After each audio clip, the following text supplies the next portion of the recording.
So here's the draft grades for the New York Giants here from all the big pundits that have put that out so far. First off, Mel Kiper. This is what he said when he stopped complaining about Shador Sanders dropping so bad. A minus. He said this is a nice clash from top to bottom. I won't quibble too much with the front office's preferences for Dart over Sanders. And anybody who watched ESPN's coverage, and I didn't personally, I watched NFL Network because I don't have cable. But from what I heard, Kiper was going nuts all night long, like really fighting with people on the set over what was happening to Shador Sanders. So for him to say it that way, he had to take his one little shot about Shador Sanders. But for him to say that nicely about us saying nice class top to bottom, that's a pretty good thing from him to say. PFF gave us an A minus as well. PFN gave us a B. They said Dart's development will make or break this group to a degree, but players like Carter also had the potential to impact the franchise in a positive way past any quarterback transition. The Giants' talent core has greatly improved, but it's the wild card at QB that will shape the fate of the entire regime. Not wrong in a lot of what they said. CBS gave it an A. USA Today gave it an A minus. Sports Illustrated also gave us an A, and they said after a miserable 2024, the Giants could soon be headed in the right direction after delivering an impressive draft class featuring plenty of talent and filled needs. Carter, who drew comparisons to Micah Parsons and Von Miller, could be a future game record playing next to Brian Burns and Dexter Lawrence II. Dart isn't a surefire quarterback prospect, but he'll now get to work with Coach Brian Daboll, who has no interest in rushing his development after he announced Russell Wilson as the starter. And let's not overlook the selection of Scadaboo, a hard-nosed running back who can make plays out of the backfield. So, yeah, again, they liked him. AP gave us a B+. New York Post said, you can't beat picking arguably the best player in the draft at number 3 and then trading 2 third-rounders to get back into the first for Coach Brian Daboll's hand-picked future quarterback. Alexander could be a week 1 starter. Scadaboo is the perfect power complement to Tyrone Tracy Jr. So, yeah, guys, a lot of positivity. When's the last time you've heard all the people in the NFL world, the NFL circles, talking positively about the New York Giants? Really not something you hear very often, guys. You know, I feel like I loved this draft. I really did. The only things that I would say I didn't like necessarily, I'm not a fan of Dart. I've said it before, I'll say it again. Not a fan of Dart. But again, you went up and you got the guy that your head coach wanted. He will train him better than he would train anybody else point blank because he wanted to work with him. And he's an improvement over what we had, guys. Jackson Dart, I'm telling you right now, again, he's not going to be rushed out there. Russell Wilson will start. I think you'll see, obviously, Jameis Winston as the backup. I think Jackson Dart will be your emergency third quarterback, meaning he's going to be active on the roster, but won't be active on game day. And he'll be the emergency if the 2 guys get injured, and that's it. Tommy DeVito will probably sit as a practice squad guy, which means they will activate him if Russell Wilson gets hurt. That way he's the backup to Jameis Winston. You keep Dart off the field. They are not going to rush this kid. I like the pick, even though I don't like the guy they picked. If that makes sense here, I just feel like that's where I'm at here. Alexander, great pickup. I think he's a starter day 1. I'm 100% with one of the publications. Oh, New York Post said it. I think he'll be a starter week 1. I'm not even going to say could be. I would say he will be. Scadaboo is a great power back to match up with Tyrone Tracy Jr. And Bao is a guy that I think is the guy that's going to go ahead and really potentially be a starter in 26. And then you throw in, you got a couple of guys in the 7th round you see some potential in.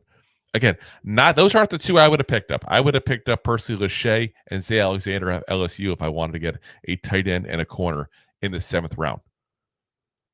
But I'm not going to go ahead and quibble over that of a 7th round pick. You got guys who saw potential. I can see where the potential is. I can see what you saw, and I'm good with that. That's all I need to see in the 7th round. I see what you saw. Even if I didn't like it as much as you did, I see what you saw. Guys, again, I have been on here post draft and I have flipped out over moves they've made. You all remember, you can go back to the tape. We flipped out over the Eric Gray thing. Absolutely. So we are not the Homer show. And I say that because I'm about to give them an A+. I love this draft class. And listen, we could be proven wrong. Could be a crappy draft class. We look years back later and go, what the hell were they thinking? But as of right now, with all the information we have currently, I love this draft class. And I am very much looking forward to what's going on. I'm very excited for this team overall, especially at the defensive side. Let's be honest, the offense is still going to need a work in progress here. But that defense, whew, this defense is going to be legit now, guys. I'm telling you right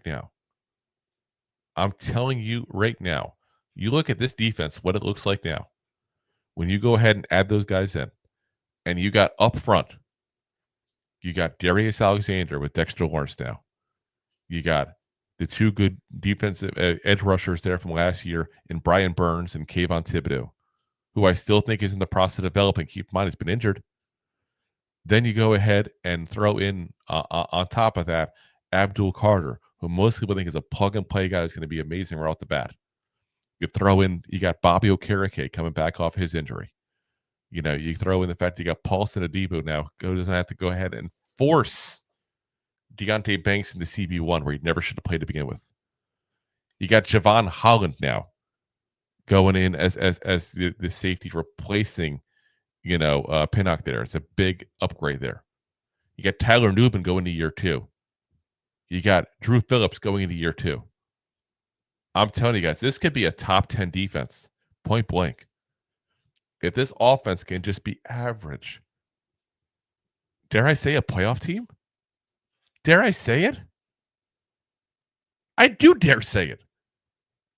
Even with this schedule, that's how big I am on this draft class, guys. If this offense can pull their part of the bargain, this could be a playoff team this year.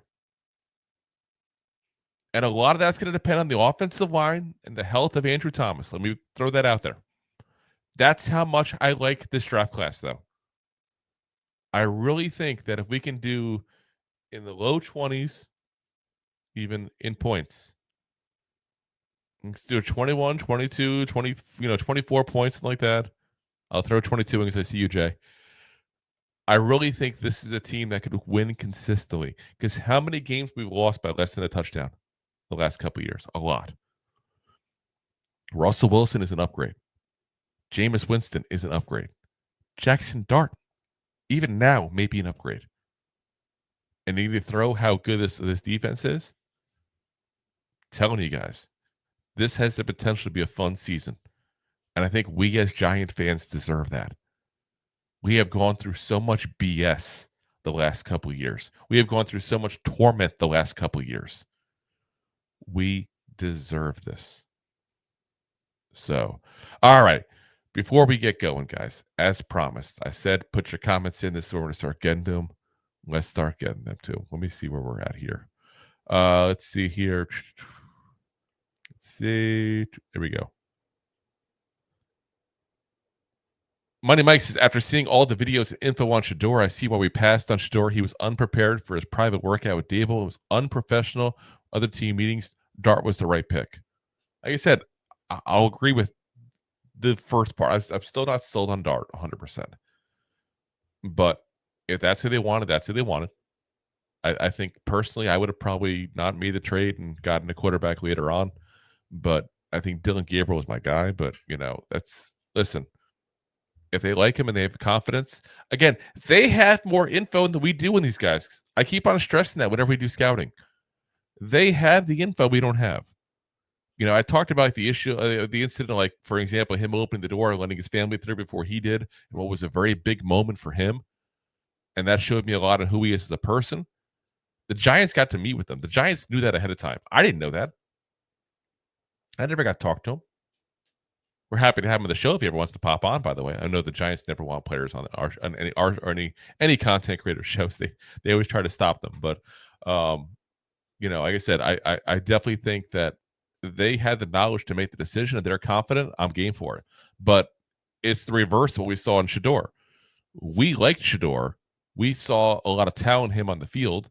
We had some questions about the people that Colorado faced. We had some questions about him in the interview. And we said the interview process for him was the most important part about this. Well, he bombed it. Again, the Giants had the info. We didn't have it. Jay says, "Yeah, Money Mike Dart is growing on me." Like I said, he's going to grow on us because we're all Giants fans. We all want him to succeed. And let's be honest, there's going to be a level of we're going to be trying to talk ourselves into him because, like it or not, we're stuck with him. It's the nature of the business. Jay says, "Drew putting on a great show today. Appreciate it, man." I said, might have to zoo to Roberto. No, Roberto will be back Monday. Speaking of which, real quick, Monday we will be back. We said we might be taking Monday off. We're going to be back on Monday because we're going to be giving you guys the rundown on all the undrafted rookie free agents and the guys invited to rookie training camp. So, mark your calendars for that. That's going to be a fun one. I think as of right now, we're at 14 players. They brought signed on as undrafted rookie free agents. So big class there this year. Plus, I think 4 or 5 other guys they brought to they're going to bring to the rookie training camp as well for those couple days, May 9th and 10th, if I remember correctly. I don't have it in front of me. So like I said, keep an eye out for that. Wednesday, we'll do our breakdown of all the other NFC East teams and what they did because we always have to keep track of that every year. We have to face these guys twice a year. So we'll break down the Commanders, Cowboys, and the Eagles draft classes there. And then Thursday, we're going to take that off because we're doing the episode today, so that way we keep it 3 episodes a week. Because quite frankly, we've been doing so much work for this draft. We do about 150 different players a year we scout. So quite frankly, we're just exhausted. So getting a couple extra days like that, so we'll be off Thursday, Friday, Saturday, Sunday, having 4 days off in a row. But like I said, we'll still be posting the videos of the segments of those days as well, though. So Jay, don't worry, you'll get plenty of spam still. Let's see here. Where we go here. Monday Mike says, being honest, I didn't like the Dart pick at first, but watching his highlights interviews, I like the kid, and he definitely has potential. He can make every throw and is more mobile. Daboll sees Josh Allen in him. Yeah, like I said, I think he sees a kid that fits his style. I don't know if he sees Josh Allen in him, but I want Daboll to say that, but I don't think he will. But I want Daboll to say that for me to say that. I'll put it that way, if that makes sense. He's not going to put that kind of pressure on him. But again, you got this guy, Brian Daboll, because of what he did with Josh Allen. Again, we think Josh Allen more than Brian Daboll was responsible for that, but you brought him in because of that. So if that's the case, then let him do it. And that's what they did. Like, you brought him here to develop a quarterback. How much of a dick move would it be to bring a guy in to develop a quarterback and then say, you know what, we're not going to let you pick your quarterback? That'd be a really dick move, guys. Jay says all of Shame's drafts got A's and B's over the years. I gotta say, not by us. Not by us, Jay. I know you just started watching us in the last year or so. It's, I think, your first draft with us, Jay. Pop in your draft cherry here. But yeah, we have definitely not been as high on Shane's picks in the past. Even last year, to be honest, we did not call it to be as high as it was. Let's be honest. Rob and I were not as bullish as we should have been based on the outcome we got. Hirsch says, yo, love the draft. Yep, we do too, man. Monday Mike says, I like our draft. I would say B+ to A-. If Dart pans out, it's an A+, that we clearly had the best draft. 100%. 100%. Like I said, there's a couple guys out there that have said point blank, it depends on how Dart pans out, and they're not wrong. My whole thing with the Dart situation, if he doesn't pan out, you didn't give up that much. And you had to take a shot at a quarterback this draft. Let's be honest. You had to take a shot. So you picked the best quarterback that you could get in your eyes because you couldn't get Cam Ward. Throwing him out, they had clearly had Dart as their second best quarterback on the board. And you got him and you gave up not so much to do it. So I'm cool with it. Jason's typing that shit with Jimmy Clausen too. Yes, he did. Hirsch says Dart is not Josh Allen. No. But he says, let's be realistic. No, but at the same point, would you have said Josh Allen was Josh Allen when he got drafted? And that sounds a little weird, but you know what I'm saying? Like, you wouldn't have said Josh Allen was going to be a great Pro Bowl caliber quarterback when he get drafted either. So time will tell what he is. I don't like to put that on kids right off the bat. I'm curious to see what he does. I think of this draft class, the only one I'm putting crazier pressure on is I'm expecting big things out of Carter because you're the third overall pick. I'm expecting a starting season out of Darius Alexander because I do think he's that talent. So, but otherwise, you just got to wait and see what they are.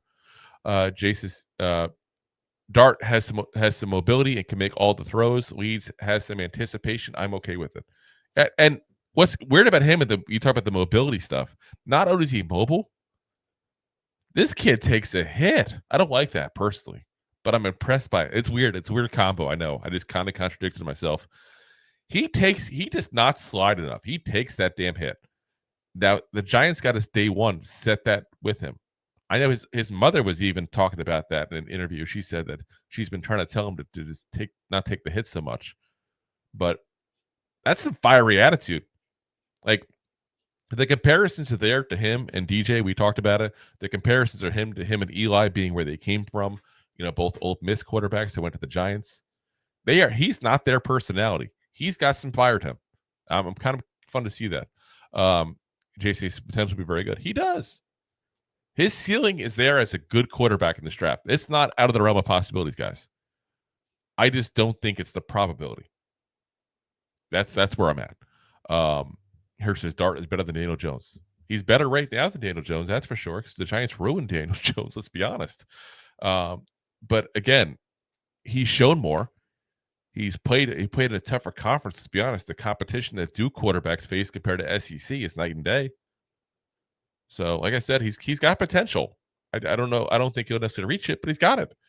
Money Mike says, we don't know what Dart is. Nobody knew Josh Allen was Josh Allen. When he was drafted, he came from a small school and was able to bust his first 3 years in the league.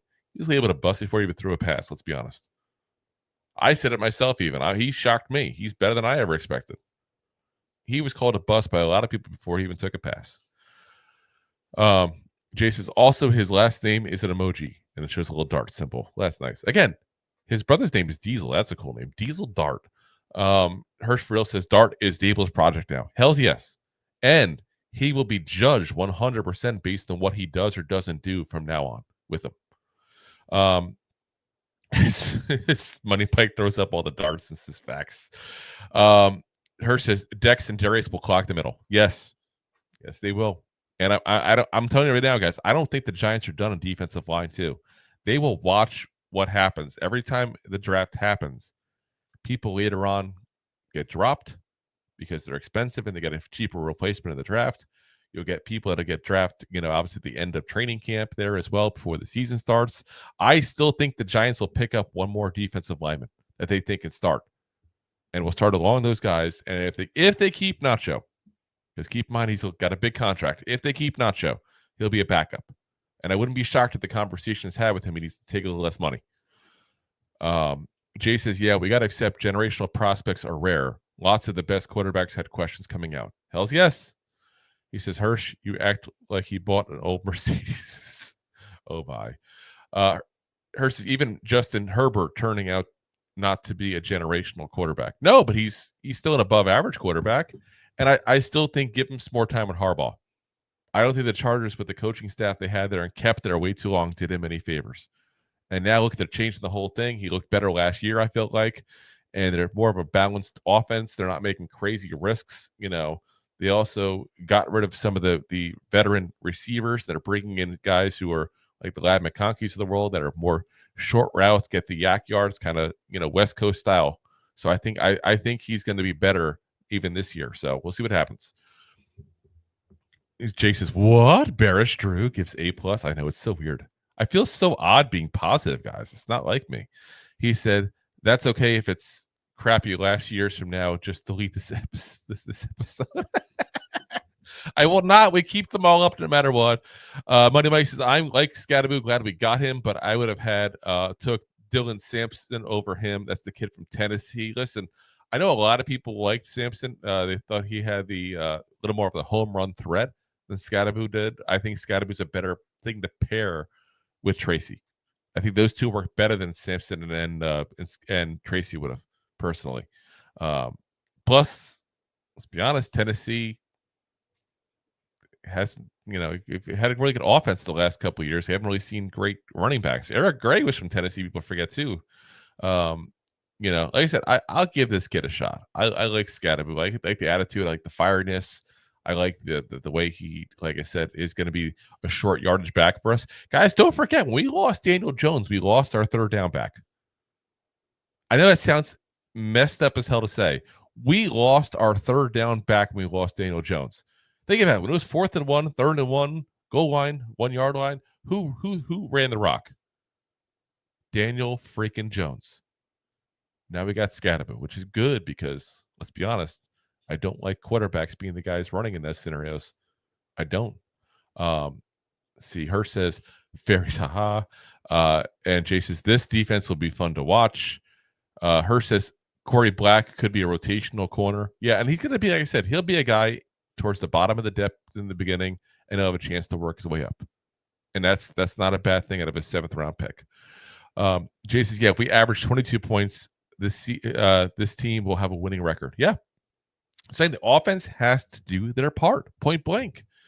Hurst says, I love the D. The defense is still offense is still suspect. Yes, it is. Jay says, I have a feeling Russ will be a problem at some point. Yeah, I know you don't like Russell Wilson. Listen, I'm not a huge Russell Wilson fan either. I think it was a good pickup for what the options were. I think that's probably a fair statement. But yeah, I think that that's where we're at. Is we got to figure out, is he going to be the answer for this whole season? And if he's not, listen, I would not be shocked at all if Jameis Winston plays at some point this year, if that's the case, because he can be exciting. I do not think you see Jackson Dart very much this year. I think if you see him this year, one of two scenarios. Either the Giants have a losing record, it's the end of the year, and they want to put him in for a game or two and see what he's got. Or the Giants are winning a game pretty good, and it's towards the end of the year, and the Giants want to put him in and see what they got. Let's be honest, I want to see what we got. Because if Jackson Dart looks even good, not great, but good, then you go, maybe we want to do quarterback. Maybe we let him develop one more year. Maybe we put him in next year and see what we got. If he looks bad in those couple of games towards the end of the season, assuming he gets that chance, then again, like I said, this trade does not preclude us from getting a quarterback next year. They didn't give up that much. I don't think that's that crazy. Hirsch versus Malik is our only star on offense. Let's be real. Jay says Andrew Thomas is a star. Hirsch says when healthy. And I hate to say it and be Switzerland in this, but you're both right. When he's healthy, he's a star, but he's almost never healthy. I do think that there's some other guys in here that aren't stars, but I think above average players. I still like Wan'Dale Robinson. I think the offense is screwing him. I still think that Tracy has the potential to be a star. I mean, let's be honest here, guys. 1,000 complete total yards in his rookie season. That's not many, Giants that have done that. I feel like that's something we got to look at as a potential.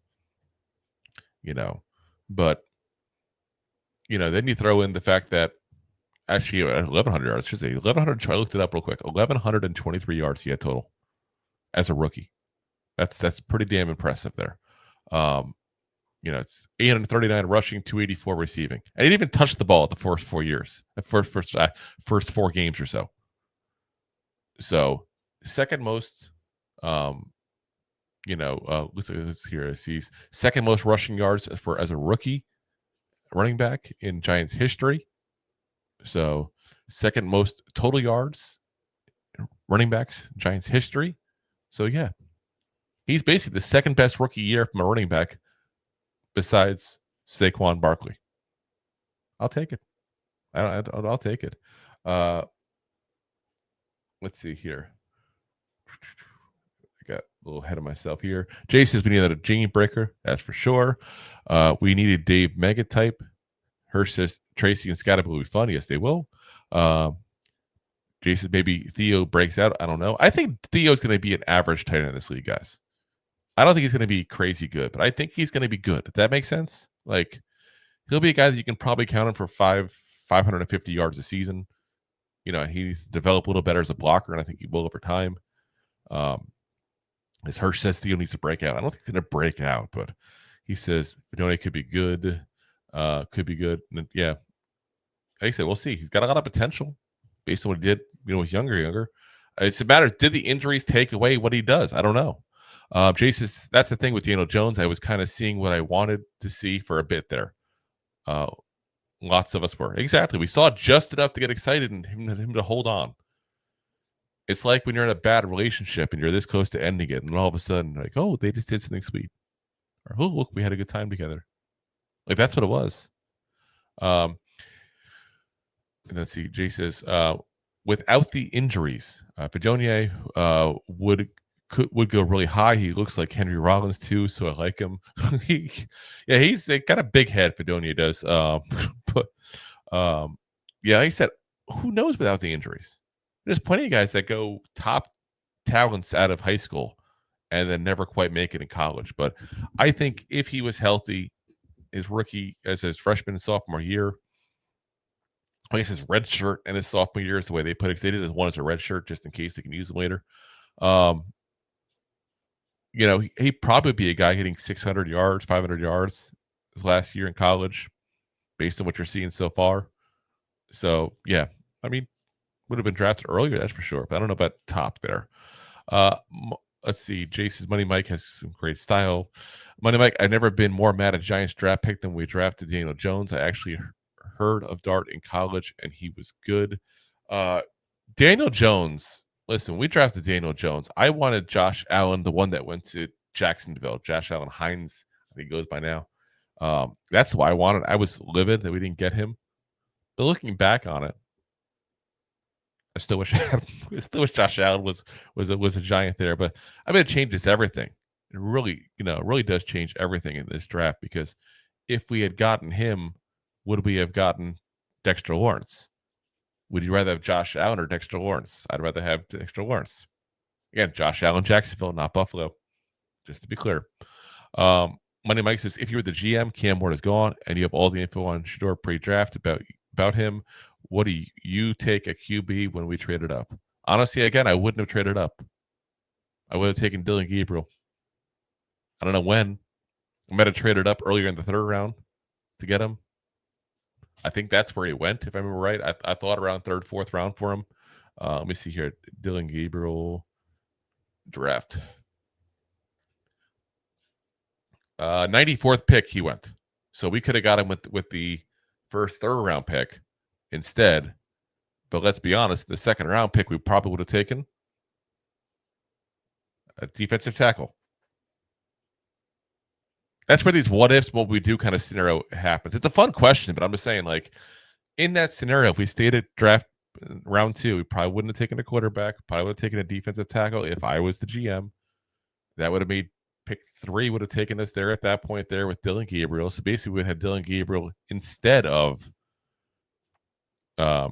Jackson Dart, and we would have still had pick 99, which I probably would have taken, Marcus and Bow at that point, which would have gotten us the 5th round pick would have opened up. Like I said, it's just, I'd love to sit there and tell you some exciting scenario would have happened, but like I said, it's interesting question, but I don't think it would have changed the outcome very much. It's the crazy part, and that's why I can't hate the trade.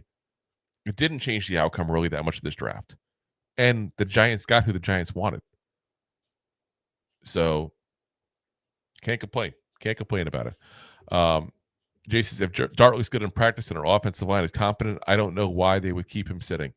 To not ruin him, point blank. Don't rush him. Don't. And I said this before, DJ, I felt like it was rushed a little bit. Shermer was trying to save his job, and I would have rather let Eli finish out his year and let DJ start the next year, point blank. Jay says, this year is all about the moon ball and the sex. I'm not sure what that means, the moon ball and the sex. That just sounds like a weird poem. Jay says, the Giants were so locked in on Jones that year, they would have drafted number 1 overall over Kyler. Just my opinion. Yeah, I can see that. I think they just were so desperate for a quarterback. And when Justin Herbert went back to school, they didn't know what to do. Had no clue what to do. Personally, I would have punted on a quarterback that year and waited on it. Because, like I said, I feel like you didn't have to go quarterback. Eli could have had a swan song season. You could have worried about next year. You knew Eli was coming back. That wasn't a question.